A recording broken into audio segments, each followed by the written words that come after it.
Tikulandireni pano pa tiyankhuleni Ambuye. Lero tsiku lachiwiri pa 9 May 2023 tili munyengo ya Pasaka. Mawu athu oyamba akuchokera m'buku la ntchito za atumwi mutu 14 kuyamba ndime ya 19 kulekeza 28, ndipo salimo yathu ndi salimo 145. Amene akutiwerengera mawu oyamba ndi Jeremiah Mtipo, wophunzira pa St. Paul the Apostle Seminary mu Diocese ya Mangochi. Mawu a mu Uthenga Wabwino achokera mu Uthenga Wabwino wa Yohane mutu 14 kuyamba ndime ya 27 kulekeza 31a. Amene akutiwerengera Uthenga Wabwino komanso kutigawira mawu ndi Reverend Father Christopher Chatsogola kuchokera ku St. Paul the Apostle Seminary mu Diocese ya Mangochi. Mawu oyamba. Adasonkhanitsa mpingo wonse nawufotokozera zonse zimene Mulungu adachita mwa iwo. Mawu a m'buku la ntchito za atumwi. Ntchito za atumwi mutu 14 kuyambira ndime ya 19 kulekeza 28. Pa nthawi yomweyo kudabwera Ayuda ena kuchokera ku Antiokeya ndi ku Ikoniyo nakopa anthu aja. Tsono anthuwo adamponya Pauloyo miyala, kenaka nkumuguzira kunja kwa mzinda, n'chifukwa ankayesa kuti wafa. Koma ophunzira ena atasonkhana nkumuzungulira, iye adauka nalowanso mu mzindamo.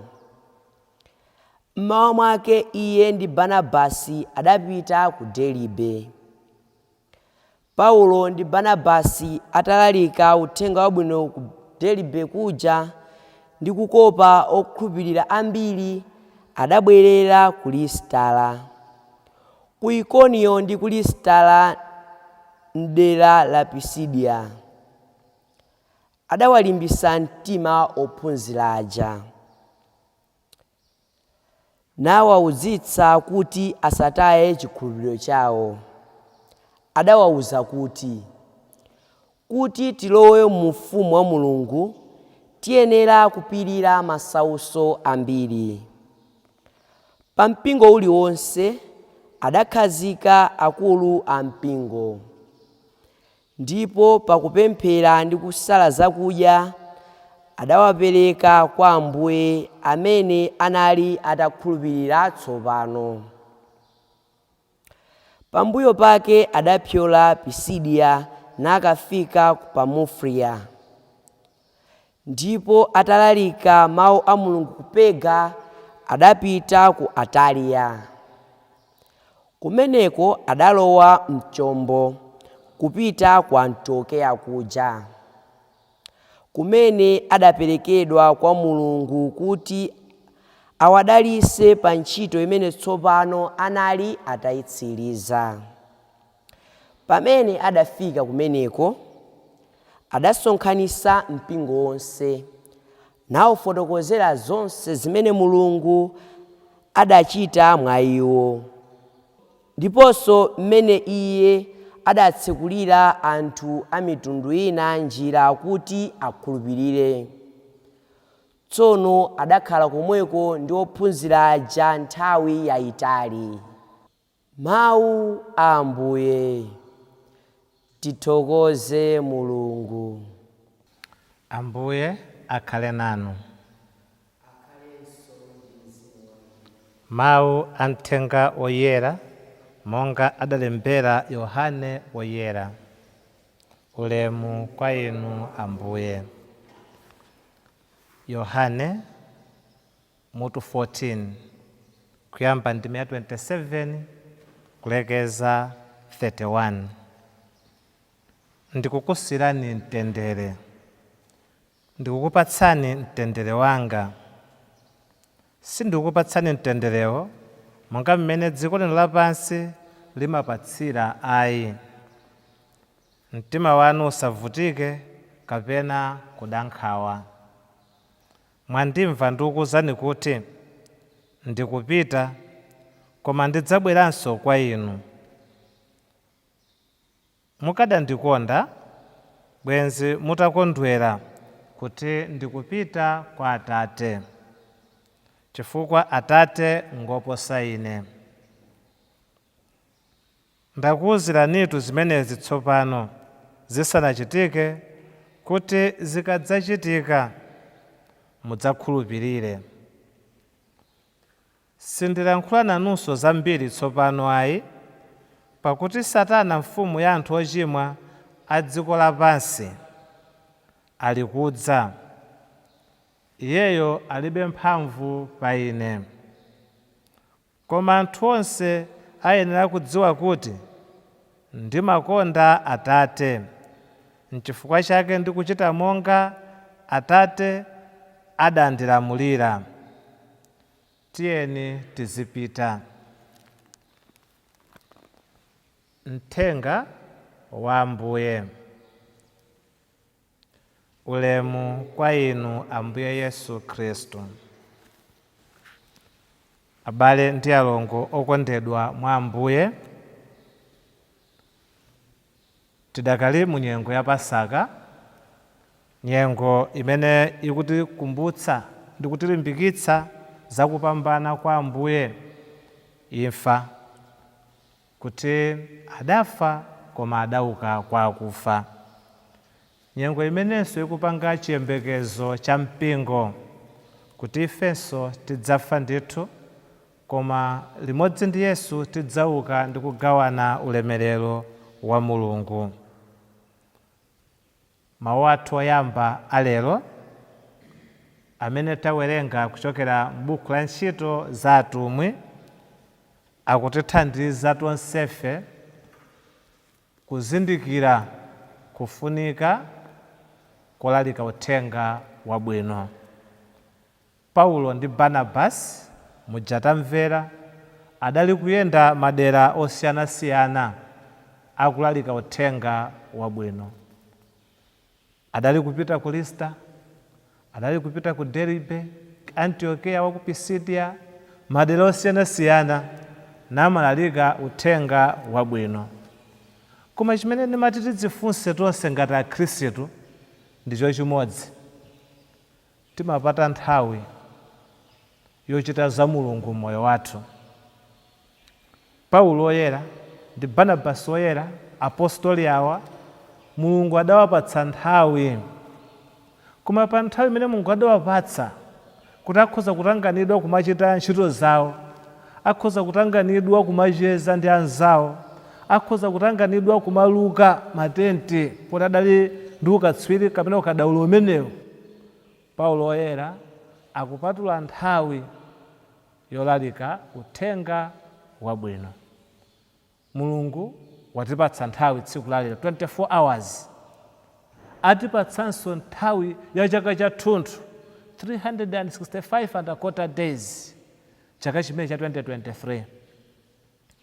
Mwina kufikira pano pamene tayendera ulendo wathu ndi nthawi yayitali bwanji imene tapatula ndi kuchita za Mulungu. Pa nthawi imene tapatsidwa ija titadzitumikira, titagwira ntchito zina, titacheza ndi anzathu, ife achinyamata titaonera Manchester United kumenya timu ina, Manchester City kumenya timu ina, Liverpool kumenya ndi matimu ena. Tapatula nthawi m'moyo wathu yochita za Mulungu. Tapatula nthawi m'moyo wathu yowazindikiritsa anzathu za chikondi cha Mulungu. Tapatula nthawi yowayendera anthu amene sadamve za Mulungu m'moyo wawo nkuwafikira. Ambiri muona kuti talandira zonsezi, talandira nthawi yonseyi, koma kupatula nthawi yochita za Mulungu kwa ife ndi challenge yayikulu. Ndiye Paulo woyera mawu oyamba akutipatsa ife ntchito yoti tidzifunse, mwachita chani pa za Mulungu? Mwapatula nthawi yayikulu bwanji yochita za Mulungu mmoyo wanu? Paulo woyera ndi Barnabasi adali kuyenda kupita ku madera osiyanasiyana, adali kupita ku Deribe, adali kupita ku Listara, adali kupita ku Pisidia ndi madera ena, Pafilia, kumalika uthenga wabwino. Sikuti adalibe chochita mmoyo wawo ayi, sikuti adalibe ntchito imene akanagwira ayi, adali nayo, koma adakonda Mulungu, ndipo adakondanso kutenga nawo mbali pa chipulumutso cha dziko lapansi. Adakonda kuyankha mwachikondi kuyitana kwa Ambuye. Zinthu nzambiri, koma achepa ndi antchito. Ndipo mvamo amenewa adadzipereka kuti tipatula ntchito yathu kumachita za Mulungu. Inu mwapatulapo ntchito yanu? Kapena mbangotanganidwa kuti bola adadilemba ntchito aboma, kapena adandilemba ntchito makampani, ndipita ndikagwira ntchito kumeneko, ndiye kudzuka mmawa mpaka na madzulo opanda kulengeza za chikondi cha Mulungu, opanda kulalika za mawu a Mulungu. Bola zathu za moyo wathupi zikuyenda. Paulo woyera atidzidzimutse, atithandize kuti pa nthawi imene Mulungu watipatsa, pamene inde tikudzitumikira, tisayiwale nthawi zonse kuchita ndi kulalika za Mulungu. Ndipo chigawo chachiwiri cha mawu amenewa amene tawerenganso oyamba ndiye ndi cha ife ansembe, abishopu, komanso atumiki ambiri a Mulungu.